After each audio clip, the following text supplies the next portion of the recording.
YouTube,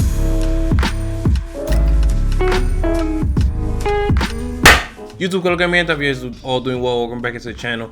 In today's video, I'm going to be doing something different. I'm not going to be talking about the Leica QP in particular, but I'm going to be talking about the lens on the Leica QP, a 28mm lens, where I believe that it has changed the way I shoot. I picked up the 28mm, the Leica QP, before the pandemic, 2019, late 2019. I want to tell you guys why you should at least give the 28mm a try, just because it did change the way I shoot, and it has been my preferred daily shooter instead of carrying the Sony A7R III.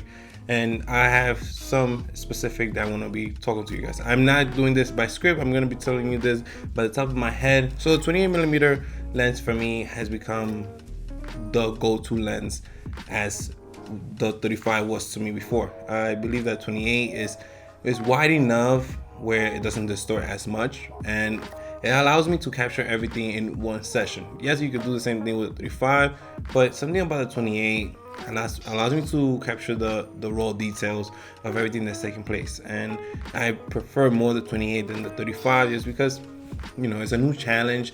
And eventually I did put this to practice during the pandemic right away when I was walking my son, or if I was doing something with the family. 28 was there for me always, and it was just small, you know. Yes, the Sony has a 28 f2, I believe, and it's amazing. I love the fact that with the 28mm lens, you have that perfect open wide angle, almost wide angle lens that gives you the higher chances of capturing everything in one scene. It gives you the possibility to capture moments that you would have not been able to capture if you had a 35 or a 50. And the 28mm has made it more possible for me when doing street photography. I want to tell you guys that you should give it a try.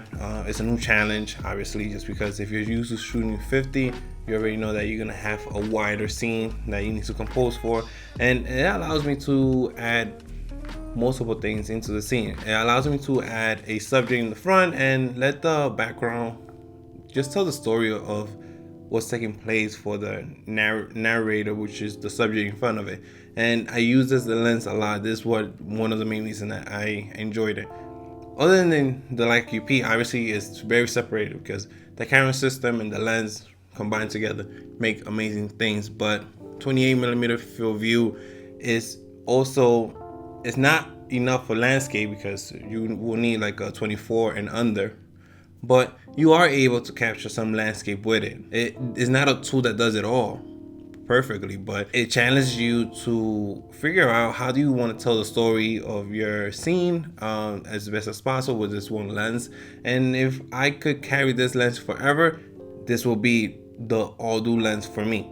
Obviously, you cannot do portraits closer because at 28 it's gonna distort the face coming forward a little bit, and if you do a full body, depending on how you shift the camera up and down, you could stretch the length of the subject, which could be what they want, but it does not look pleasing to the eye when you look at it when you're doing the post processing. So you have to be careful how you post your subject. I've done a ton of editorial work with this lens, and I do enjoy the images I get from it. I don't know if it's because it's a new lens, a new field view. I'm already used to seeing how the 35 works and all that stuff. I'm not even looking at sharpness or the color rendition I'm getting. I do enjoy the look of a 28mm lens. If I could have a 28mm, obviously if I have the A7R III, I either have a 55mm just because I want to either capture the entire scene, or I will crop in a little bit more with the 55,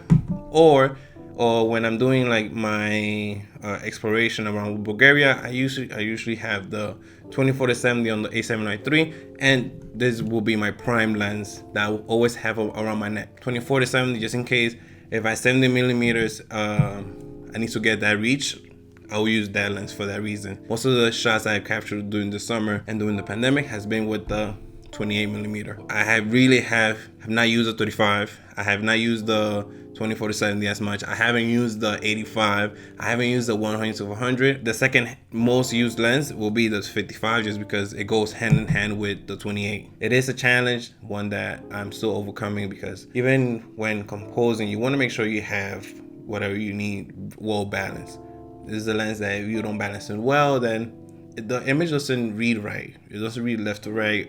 If you're not gonna be able to read it with your eyes, and that's the challenge. My experience is different from yours, and I would like to know what is your approach. What is your favorite lens that you must have on your camera, no matter what you're doing? Hope you guys enjoyed the video. If you do, subscribe to the channel, hit the bell notification, and I'll see you guys later. Hey.